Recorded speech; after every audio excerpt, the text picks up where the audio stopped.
woman spent all her savings on a first-class ticket, just so she could kill herself on the plane. But when she hid in the bathroom, getting ready to take poison, the plane suddenly started to shake violently. The sudden weightlessness threw her straight to the ceiling. She could clearly feel the plane going into a rapid dive. But when she woke up again, she was already on the ground. She was lucky to survive. But cries of pain came from all around. The ground was covered with passengers' bodies. She finally found one survivor with great difficulty, but just as she tried to help, he started coughing up blood, and then died right in front of her. She could not believe what she was seeing. She never thought her suicide attempt would ironically save her life. While those who wanted to live ended up dead, the woman quickly started shouting loudly, hoping there were other survivors on the plane. Just then a man's voice came through. It turned out to be Paul, whom she had just met at the airport. Seeing he was still alive, Daisy was very happy. Luckily they only had some surface injuries. Then to keep warm, they hid inside the cabin. But as soon as they went in, Paul lifted his shirt. Turns out he looked fine on the outside, but actually had serious internal injuries. Several ribs were broken. Daisy was instantly shocked, but there was no way to treat it now. More importantly, that was not their main problem. If they did not find a way to stay warm, they might freeze to death.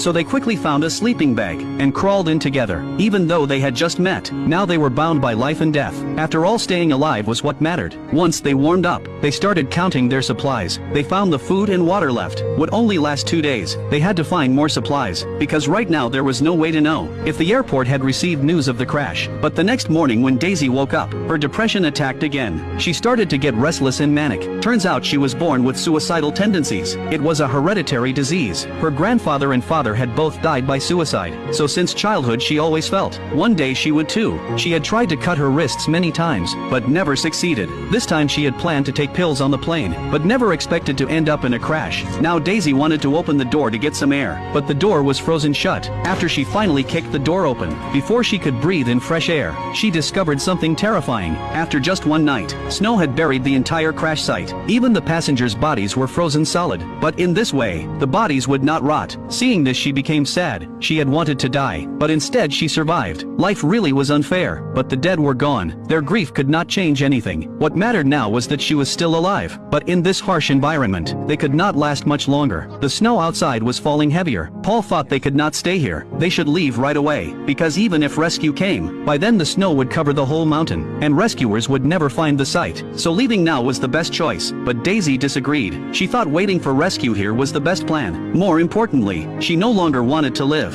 She would rather just freeze to death here. Paul of course refused. He tried to drag her away. Let's go. Back up. Are you kidding? Is this some kind of like attention-getting thing? Where you want me to beg you or something? Because if so... Really don't care, just get out. Are you serious? Please, just stop being an asshole. Hearing this, Paul got angry and walked away.